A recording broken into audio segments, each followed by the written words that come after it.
to be here, and particularly after this passionate and very committed message on behalf of Gordon Brown, the former Prime Minister of the UK, the Special Envoy of the Secretary General for Education, and I will add also the former convener, the former president of the Commission, the World Commission on Financing of Education, that presented its report in 2016 after the adoption of the United Nations Sustainable Development Goals and goal number 4.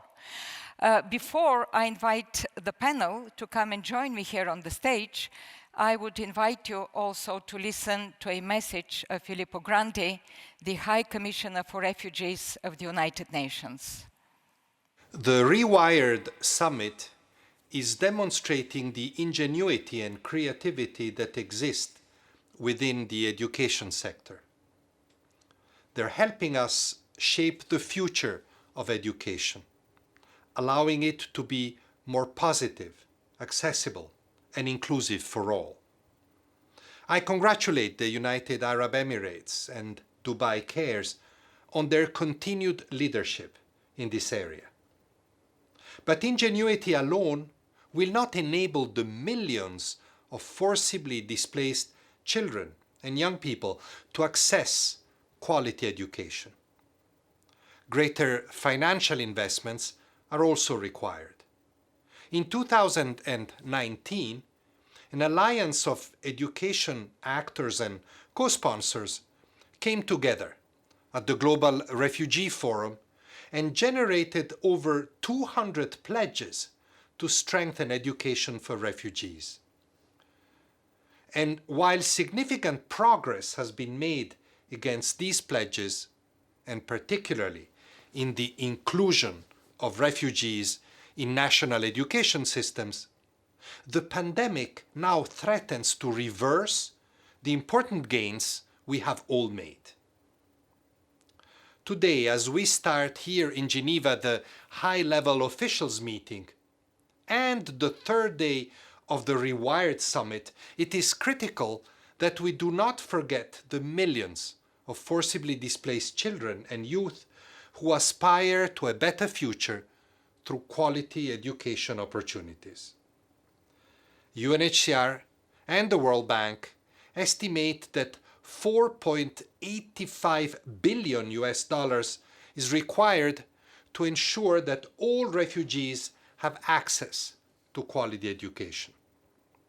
This is a relatively small investment when we consider it will help secure a more educated and equitable world.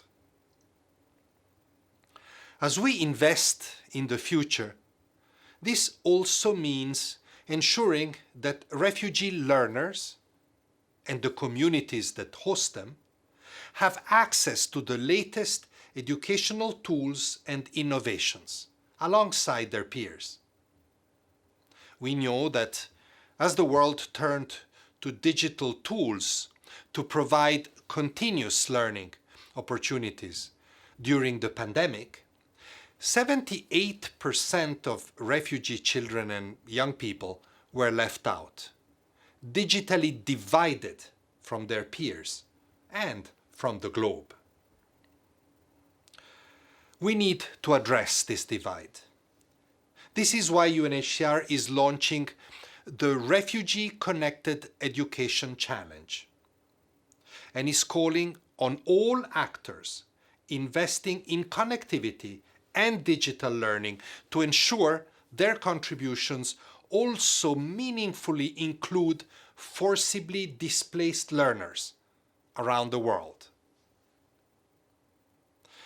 The Global Compact on Refugees highlights the importance and the power of collective action. The time to double our investments in education is upon us. We have seen that it is possible to rewire education, and now it's time to invest in a future that is prosperous, sustainable, innovative, and accessible to all.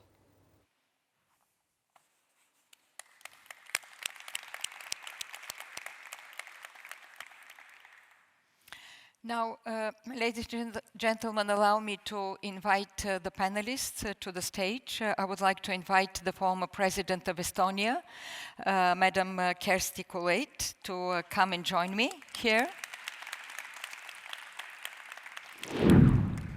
Then Madam Dipu Moni, Minister of Education of Bangladesh.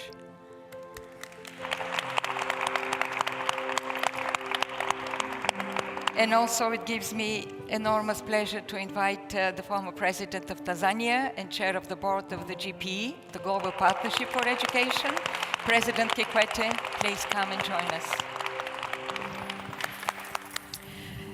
So allow me, before turning to the panel, just to remind a few of the figures and the ideas that the Prime Minister Gordon Brown just mentioned. We know nowadays that the figures are staggering. The consequences of the pandemic on the education sector are devastating. And these 2 days, there was a lot of discussions about innovation, about how to achieve quality education, equity in education, leave no one behind. But we also see the reality that millions, hundreds of millions of children are left behind because of these consequences. We knew that even before the pandemic, there was a crisis, a learning crisis, a crisis of lower quality of education, which left millions of young people on the secondary and the primary and the secondary level also practically, functionally literate, and this impacted further on their lives. We knew that achieving the goal number 4 on quality and equitable education and lifelong learning for all needed investment, political will and investment. And today, I think what we would like to focus on is how we really achieve this investment. We invest in what and how to better leverage this investment in order to achieve equity and quality of education.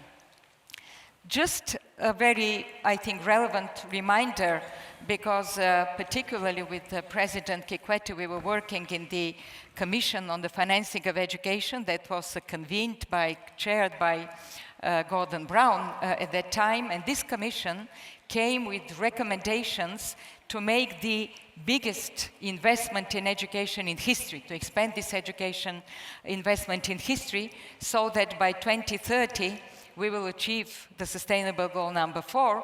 And what was the background, I would say, the most aspiring ambition of Agenda 2030, to leave no one behind. Unfortunately, we are going back. We see that we are going back because of the consequences of the crisis. The Secretary General of the United Nations recently mentioned that we may go back 20 years. I hope this is not the case, because there are digital technologies, because there is innovation, because there is more political will in many governments, in international organizations, not to let this happen. And now we will discuss how we could achieve it and how we should not let this happen. So my first question to you, Madam President, is the following. We know that Estonia, after achieving independence, has, I would say, become a champion of the e-government, investing in new technologies, achieving very high results in PISA, one of the best in Europe, leader in the European Union, in any case, into the digital technologies, innovation in education. Could you share this experience with us? Thank you. I was very happy to hear all these commitments to invest globally in education. As the global advocate for every woman, every child of the United Nations, this is music to my ears, because many children left school. It's particularly hard to get girls back to school. School meals were lost, so indeed we have to struggle now to get back to where we were and then advance. What concerns Estonia, then indeed we have two mottos. The first one is, it doesn't matter how much your parents earn, and it doesn't matter whether you live in the capital or you live in the most remote village of Estonia. The education system has to be as good everywhere as it could be, and the level we measure it against is each and every child will have to be able to join the best university in Estonia when they graduate secondary school, which is also the best university in Eastern Europe. So it costs a lot. This is the second principle.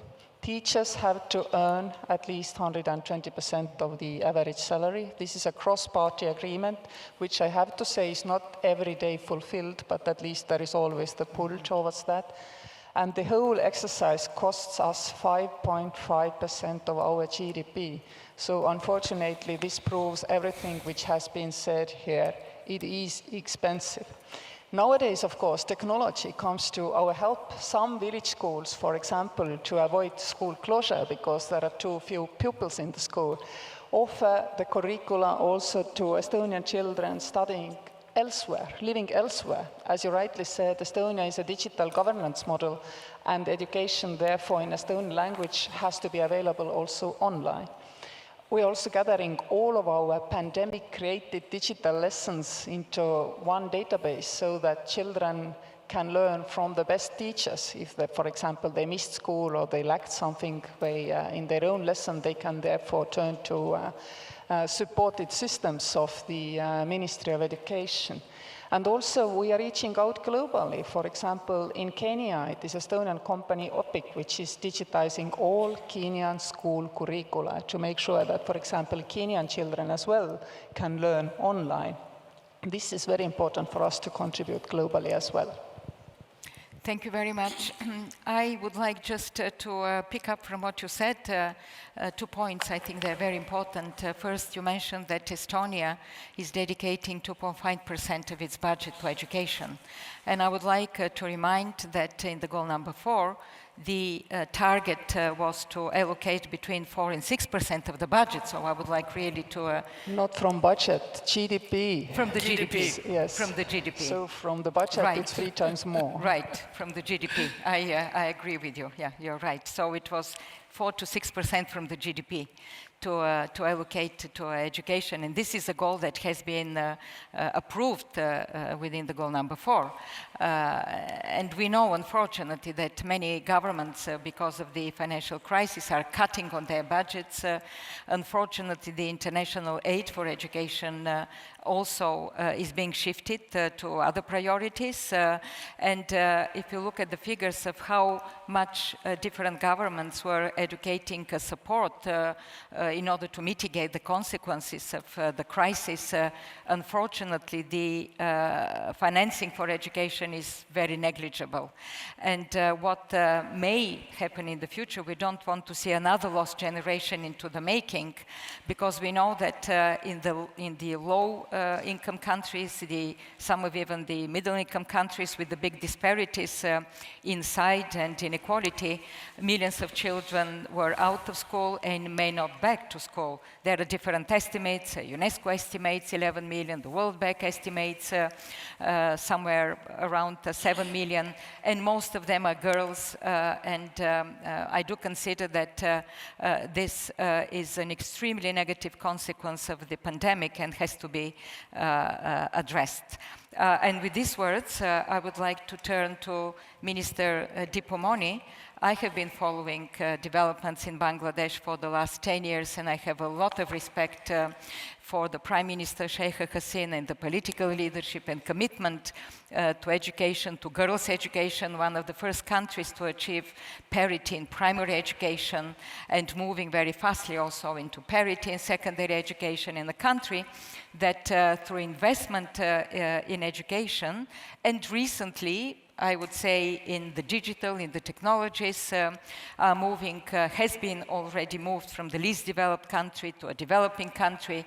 And this is a good case in point where you see that when you match political commitment with the right policies, investment, and working with partners, it can be achieved even in the most dire situation that we have now with the COVID-19 pandemic. So could you share with us, Minister, your experience? Thank you. First, let me say how privileged and honored I feel in this August gathering. And this year, we are celebrating our golden jubilee of our independence and the birth centenary of our father of the nation, Bangabandhu Sheikh Mujibur Rahman, he had said that investing in education is the best possible education. And as you know, his daughter, our Honorable Prime Minister, she also believes in it. And the whole country is actually moving forward on that basis. And we have resource constraints. We have many, many challenges because we are a frontline country in terms of trying to meet the challenges of climate change and many other challenges. But we have decided to invest heavily in education.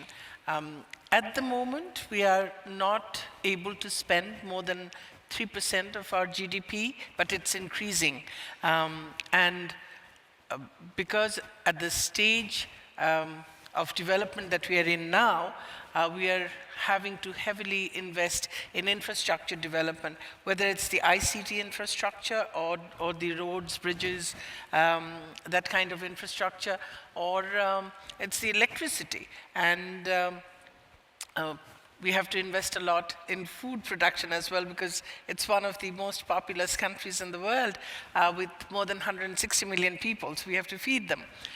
So those are some of the priorities that are taking away a huge chunk of our investments at the moment. But we believe that once some of these mega projects are done within the next 2-3 years, we'll be able to invest a lot more in our education. And our investment in the ICT is paying off. And as you said, we have achieved many of our MDGs relating to education very early on. And we are looking forward to achieving SDG 4 also well ahead of time. And these are happening because of the very prudent and visionary policies of the government, and especially the Prime Minister. But we need support. We are doing it on our own, but we also believe that there must be collaboration, global collaboration, because education cannot be left to only countries to deal with on their own. There must be global cooperation, collaboration, because the whole, as Mr. Gordon Brown just said, that it has to be for everyone, everywhere, all the time. That education and SDG 4 about inclusive and equitable education, quality education and lifelong education, in order to achieve those in all the countries, especially the lower income countries, lower middle income countries, it's going to be very difficult unless there is total collaboration with the countries who have much more to share. So I would say from Bangladesh that we are trying our best on our own, but we must have that support as well. Thank you very much. Thank you very much, Minister.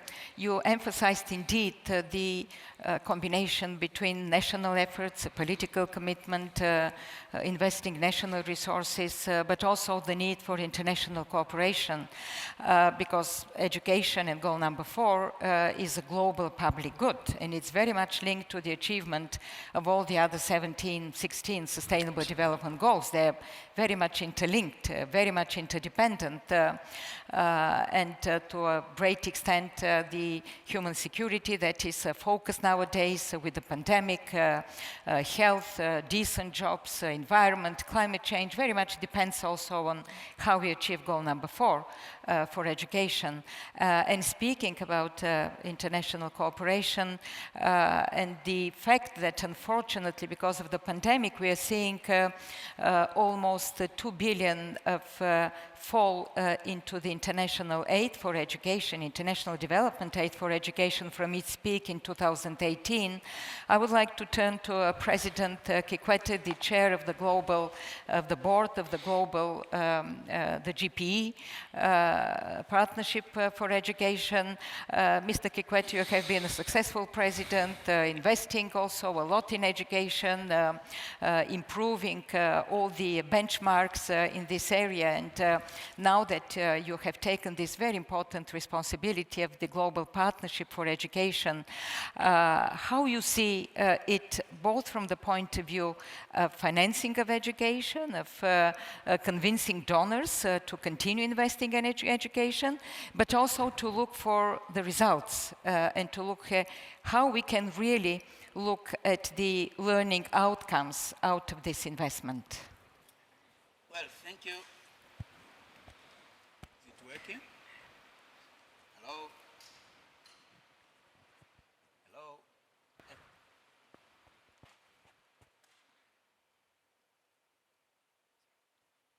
Yeah, I think I better use this one. Well, thank you, Madam Moderator. Let me first say on behalf of GPE, we thank the organizers for inviting GPE to participate in the Rewired Summit, but also for associating us, participating in a number of panels, and this one in particular. Well, specific to your question on results, from our perspective, to achieve results at scale and deliver a quality education for every child, we must build education systems that are equitable, inclusive, and resilient, but at the same time, systems that are fit, delivering education that is fit for the 21st century. For us in GPE, of course, we have been working with partners. We've been working with countries, working with 66 countries currently, and we are planning now to work with 90 countries globally.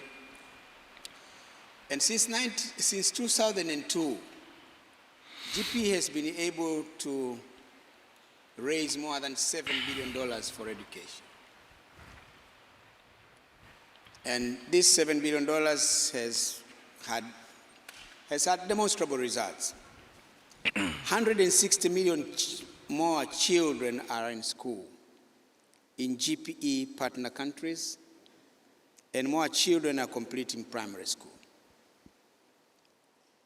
Twice as many girls are enrolled in schools, 82 million more to be precise. And 3 out of 4 girls finished primary school in 2018, compared to 57% in 2002. Nearly 70% of GPE partner countries have as many girls as boys enrolling in primary schools, up from 42% in 2002. Governments have saved more than $6 billion through more efficient education spending, freeing up more funds to invest in education for the most marginalized.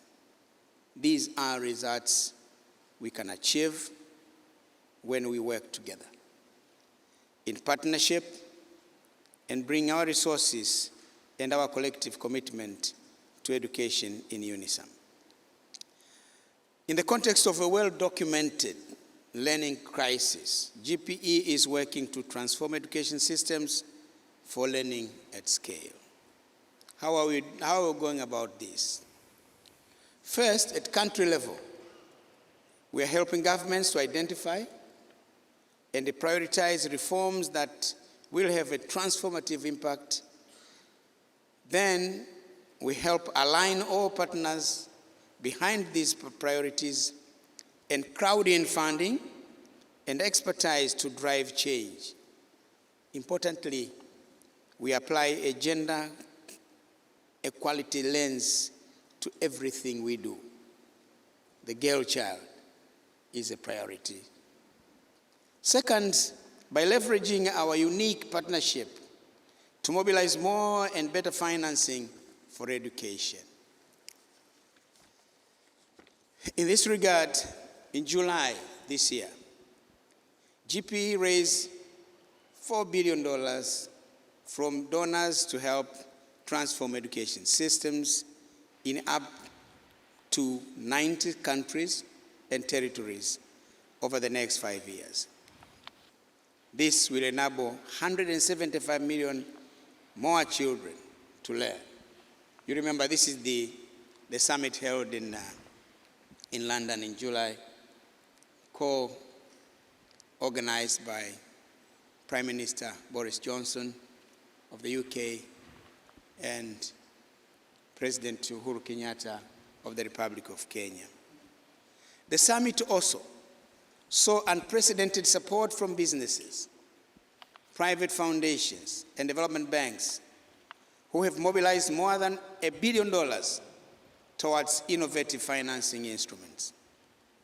Third, given that national budgets are the most important and sustainable resources for investing in education, GPE is focused on improving the volume, equity, and efficiency of domestic financing. After this session, I will join President Kenyatta of Kenya on a high-level panel focusing on this critical topic of domestic financing. And finally, we check our actions against evidence, ensuring that we have the data we need to track results, to track progress and results, and continually focusing on learning from our experiences and adapting to achieve the greatest impact. This is from the perspective of GPE. Have invested a lot of money already, and we are seeing results as I have explained from our perspective. Thank you.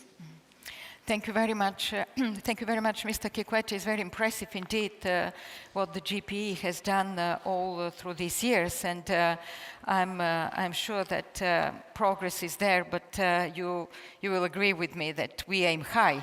This is not enough if you want to achieve the Sustainable Development Goal number 4, particularly in times of pandemic, and I wish you success into these efforts. What you said is very important about, first and foremost, leveraging national resources and using them in the best way of achieving a quality education, leaving no one behind, but definitely donors also should step up very strongly, and albeit the focus must be somewhere else. Education should still be very high in this priority. And I know that we have online the representative from the World Food Program. Maybe we could also, he could join us with the perspective of the World Food Program. It works a lot in partnership with other UN entities on education. Maybe we could have their input. Do we have it now? Thank you very much. Please. Welcome. And really nice to see you again, Irina. And obviously, would like to, first of all, just kick off by thanking Dubai Cares and the government of the UAE for actually inviting the World Food Programme to be part of this summit and join this panel. I mean, we may seem an unlikely participant in an education sector meeting, but really I believe that our perspective fits with this discussion, especially this one on investment. How can we be smarter about financing? How can we really get to the really needed education solutions? Let me just at the outset say that one of the best ways to do this is to bring other sectors to the table. You know, the problems that have been discussed today, we've already heard them, have been discussed. I saw the opening clip with the really focusing on innovation, but investment, and all the types of problems that we heard there, they don't just belong in the education sector, and therefore costs should not be borne alone by the education sector. And as the Right Honourable Gordon Brown mentioned in his opening, this isn't about costs, it's about investment, and therefore the investments should not only be borne by the education system. And this is, what we have is a learning crisis, and that's not just because of inadequate investment and all the things that you would consider classic education investment, teachers, schoolrooms, infrastructure, digital curriculums. That is all hugely important. The learning is important, but we need to also focus on the learner.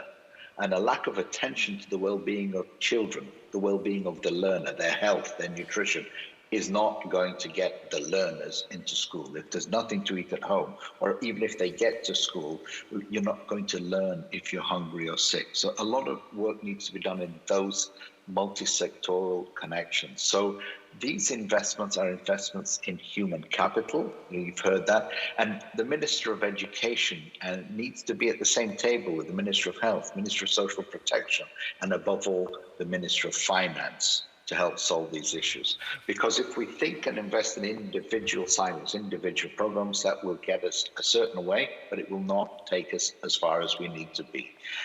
You'd actually, school feeding is one of the investments that tackles school participation and learning. And those programs are focused on the challenges in a systemic way. They bring children to school to help them learn, but they solve malnutrition, provide markets to farmers, create jobs locally. The Honourable Minister from Bangladesh was talking about solving the food crisis. Well, you can solve your food and school if you can link them. So the multi-sectoral programs and platforms are crucial to provide support and investment to the learning and to the learner. And, Harvard University estimates that every $1 invested in a school meals program, $9 can be gained in the form of economic and social returns. So, that should actually make ministers of finance smile. They should be interested in supporting this. So we would like to echo Gordon Brown's point about shout this from the rooftops of Dubai. You're gathered there today. Let us shout it from the rooftops that education is, we have to think about the learning, but also think about the learner.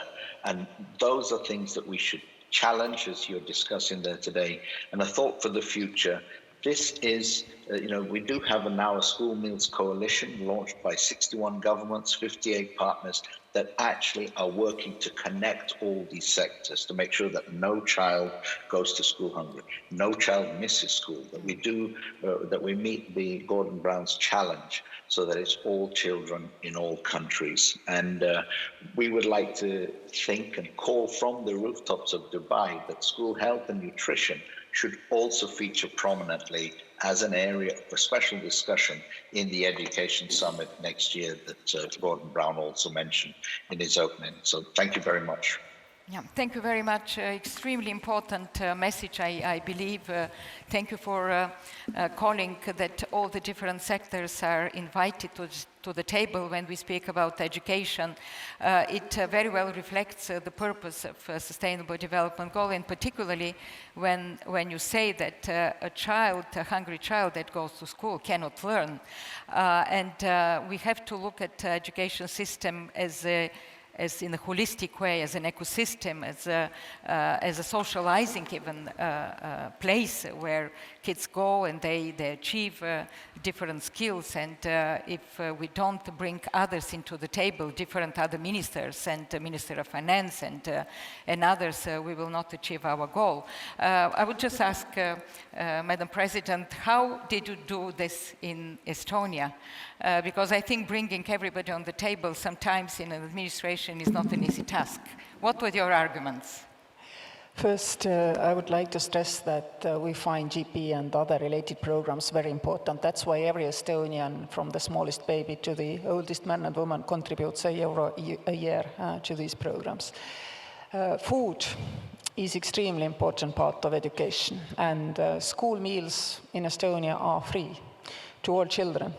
This also helps to avoid the stigma of coming from a socially challenged families. And this also means that if the child wakes up early in the morning in a house which might be cold and where there might be no food, they know if they go to school, they will also be fed. We believe that this helps also against the early school leaving, and this is extremely important. Estonia is classified as a rich country, but in pandemic, we found that even for us, switching from school meals to delivery of food packages was extremely important. This works together with the schools, local government, and ministry. And indeed, we have all the nagging doubts and discussions and arguments which you can have around this subject matter. But finally, we do deliver because our education and our children really are that important to us. And there is extremely strong voter demand, I would say, towards free school meals, and also free tertiary education. So if there is a kind of a voters' demand, then in a democratic country, government does deliver eventually. This happens, and this is therefore very important. What I'm also thinking, listening here, also what other people are saying, I really don't see why, for example, in STEM sciences, we do not have a globally accessible educational program supported and promoted by UN, which is easily accessible. Even in the refugee camps, it's easier to organize internet connection to find a physics teacher. And I think in a couple of most common languages, at least for STEM sciences, we could, if we want, instead of talking, really act and provide such a system. Cultural learning, all this is different. Literature is very different in Bangladesh, Estonia, and elsewhere. But I think for STEM sciences, which also is very important in the future education world, we could do it. And finally, with all the teaching now switching to the e-tools because of the pandemic, but also because of the fact that children, when they go to school nowadays, even if they are all 10 years old, they have totally different knowledge base. Because when I went to school, my knowledge was function of my age, more or less. Nowadays, it's the function of their age, access to internet, and their interests. So there will be more kind of supported learning than teaching in the school in the future. And the most important element, therefore, now is how, despite all this technology, despite everybody looking at their private tool, we also teach our children to be responsible members of society or compassionate human beings. This curriculum has to really come in strongly from the kindergarten. We are feeling the need in our societies. Don't worry about whether we teach right tech skills to kids. They learn them intuitively nowadays. But how to keep children learning social skills, emotional intelligence, reading body languages. This is, in 21st century, extremely important and quite difficult task, which we are now looking at. I would like to thank you for bringing this issue. I think it's an important aspect of education, and in goal number 4, we call it global citizenship education, where we need indeed to have compassion, to be understanding, to respect each other in the community, in the family, in the country. But the point, and I'm afraid our time is really approaching the end, but you also brought important point, both you and Minister Dipu Moni, about the digital. We know, unfortunately, that there is a digital divide in the world, globally, I would say. Still, almost 3 billion people do not have access to internet, and we have to bridge this digital divide. The pandemic, unfortunately, enlarged it, and now we have to look with all the innovation, with all these opportunities, how we can bridge it and bring these advantages of technology innovation to the refugee camps, to the disadvantaged communities, to have more inclusion. And somebody in the presentation here said, and I totally agree with it, it's time to proclaim the access to internet as a human right. I know that many people are saying it's not possible because it requires investment. Yes, it does require investment. We know how it was difficult to declare the access to drinking water as a human right. It was the same argument. It's very expensive. It's very complicated.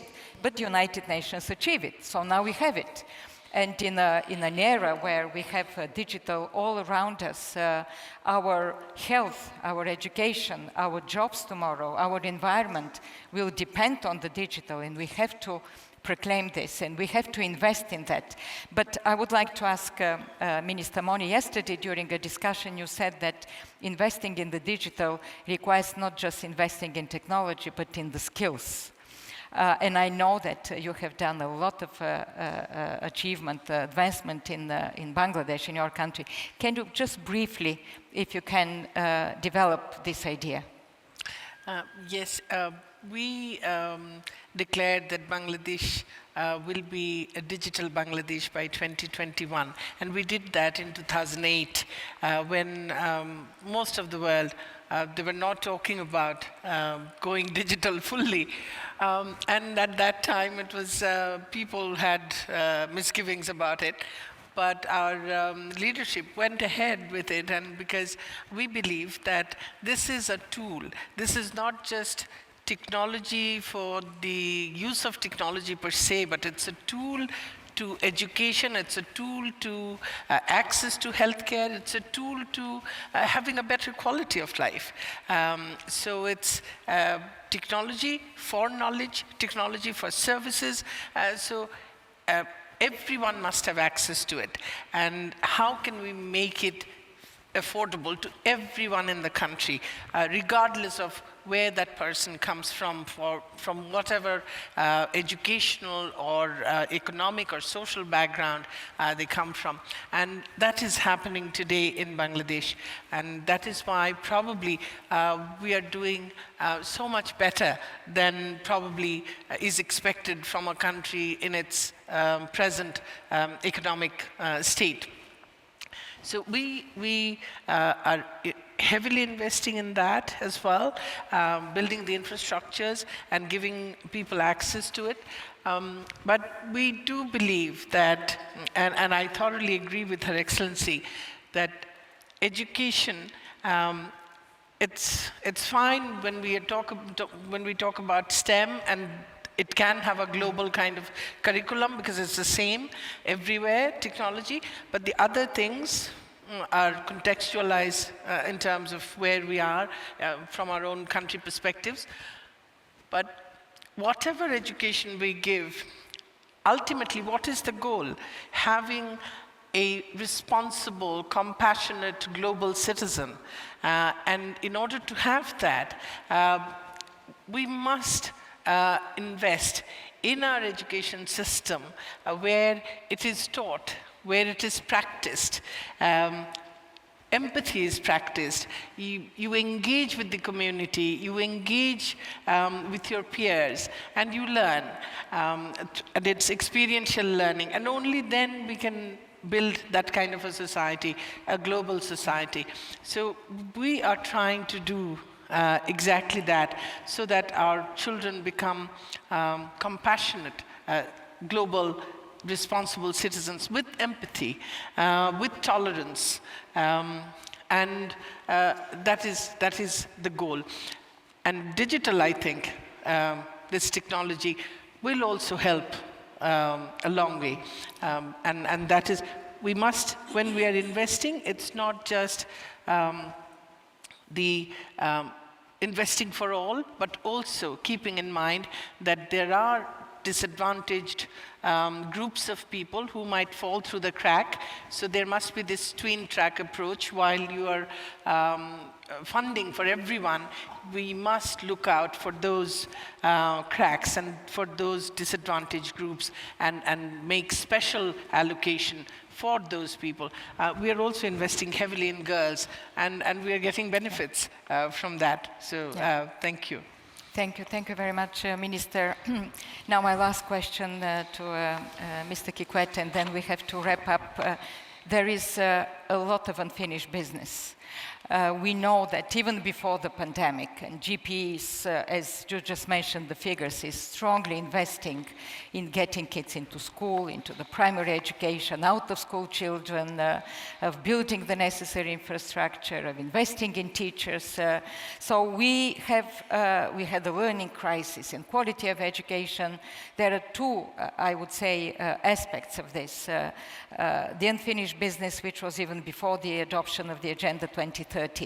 How do you see this responsibility of the GP now in terms of financing? Gordon Brown once again called it an unprecedented crisis and the critical issue for the recovery after COVID-19. How, from your perspective, you see this process going on? Well, first let me say on your observation after my presentation that the numbers are good. A lot of progress has been made, but it's not good enough. There are still 250 million children out of school, and COVID has complicated. We have 300 million more out of school. Those in school, many don't complete their education. Dropout rates are still high. But the most critical part is that those in school also, many are not learning enough. Learning outcomes are still low. That's the definition of the learning crisis that we have. We have 9 years, or now 8 years to 2030. Well, we must double our efforts. We must double our efforts if we have to achieve the objectives of SDG 4. For us in GPE, we are seeing 3 things that needs to be done. First is partnership. We have to develop strong partnerships. You cannot do this alone. No one country can do it alone. So we have to develop partnerships. We need diverse actors working together, aligning funding and expertise to deliver reforms at scale. That's one. But second, political will. Political will. We must be able to continue to drive political attention to education. Leadership have got to put education at the front. They have to take bold decisions with regards to prioritizing education and its financing. And then, of course, the third is to ensure that there is adequate financing for education. So at country, as I was saying at the beginning, countries have to prioritize education. Also at the global level, we have to prioritize education. Working in UNICEF, we should be able to deliver on the education agenda and probably help. We may not be able, it's not easy to say that by 2030 everything will be resolved, but at least we'll have covered a lot of ground towards the objective that all of us are aspiring, to see every child in school and getting access to quality education. Thank you.